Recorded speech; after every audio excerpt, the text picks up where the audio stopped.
राज्यातल्या 60,000 शिक्षक कर्मचाऱ्यांना वेतन अनुदान मिळावं यासाठी 14 ऑक्टोबर 2024 रोजी शालेय शिक्षण विभागानं निर्णय घेतलेला आहे, GR काढलेला आहे.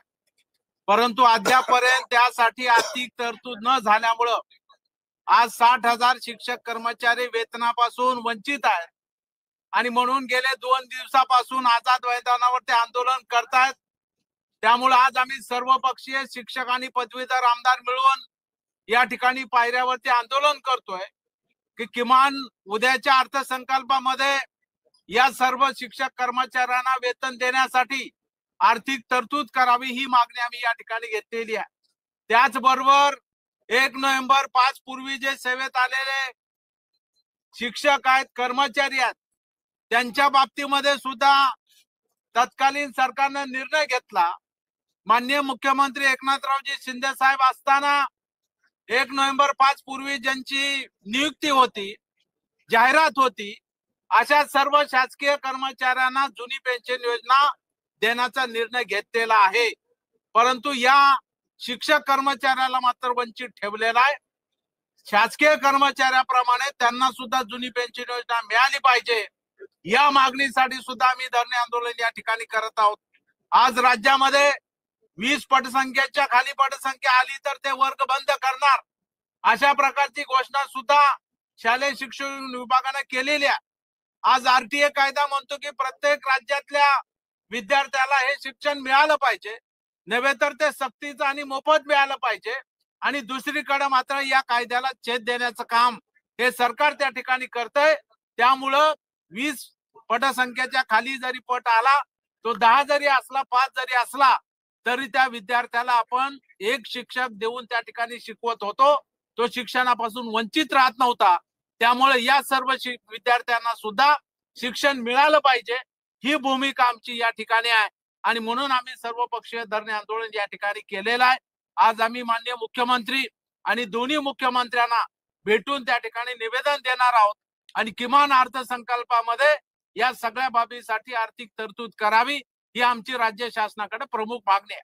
आज आता एक माहिती अशी मिळते आहे की RTE अंतर्गत जेवढं ऍडमिशन होणं अपेक्षित होतं त्या ऍडमिशन झालेल्या नाहीये. 15% सुद्धा ऍडमिशन जे त्या झालेल्या नाहीये. कारण या ज्या शाळा आहेत या संस्थांना जे पैसे राज्य सरकारकडनं अनुदान म्हणून मिळणं अपेक्षित होतं 400 कोटी रुपये थकलेले आहेत आणि त्यामुळे यावर्षी RTE अंतर्गत 15% ऍडमिशन झालेल्या नाही.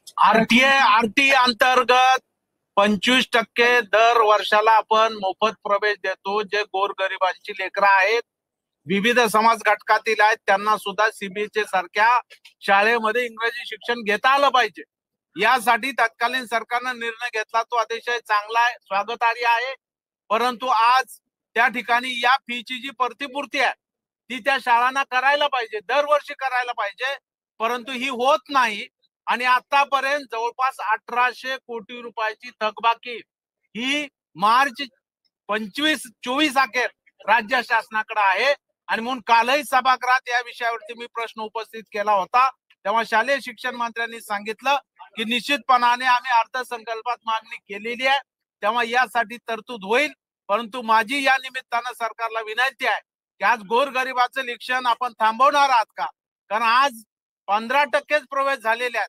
म्हणजे या शाळा हे प्रवेश द्यायला विरोध करतात कारण त्यांना हे अनुदानाची प्रतिपूर्ती होत नाही. त्यांचं सुद्धा बरोबर आहे, कारण त्यांना कुठलंही अनुदान मिळत नसल्यामुळं या फीस वरती सगळ्या शिक्षक कर्मचाऱ्यांचं वेतन, शाळेची देखभाल दुरुस्ती करावी लागते. त्यामुळं हे फीची प्रतिपूर्ती दरवर्षी नियमितपणानं झाली पाहिजे. बाकीचे खर्च बाजूला ठेवले पाहिजेत, परंतु राज्य शासनानं शिक्षणाला प्राधान्य दिलं पाहिजे ही सुद्धा आमची मागणी सरकारकडे आहेच.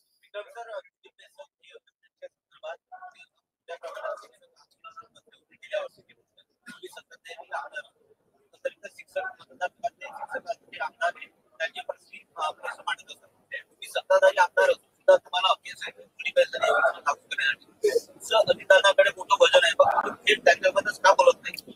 नाही, या बाबतीमध्ये आता उच्च न्यायालयामध्ये कोर्ट केस आहे आणि त्यामुळं आम्ही असं म्हणतोय की सरकारनं निर्णय घ्यावा, जेणेकरून कोर्टामध्ये आम्हाला सांगता येईल की बाबा सरकारनं निर्णय घेतला, आता केस मागे घ्या.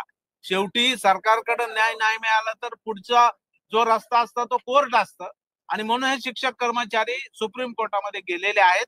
तेव्हा न्याय प्रविष्ट बाब आहे म्हणून सरकार त्या ठिकाणी दुर्लक्ष करत आहे, परंतु आमची आग्रही भूमिका सरकारकडे हीच आहे की आपण त्याच्यामध्ये गव्हर्नमेंट फीडर्स असतील, आपले न्यायालयीन जे आपले न्याय विभाग आहे आपला, सल्ला देणारा मंत्रालयातला, त्यांच्याशी आपण हितगुज करावा आणि याच्यामधून मार्ग काढावा. कारण तत्कालीन सरकारने माननीय मुख्यमंत्री एकनाथरावजी शिंदे साहेब असताना, माननीय अजितदादा पवार साहेब उपमुख्यमंत्री असताना आणि देवेंद्रजी फडणवीस साहेब उपमुख्यमंत्री असताना एक समिती गठीत केली. त्यानुसार त्यांनी राज्य शासकीय कर्मचाऱ्यांना ही जुनी पेन्शन दिली, परंतु शिक्षक मात्र आमचे वंचित राहिलेत. का? तर तुमची कोर्टात केस आहे म्हणून.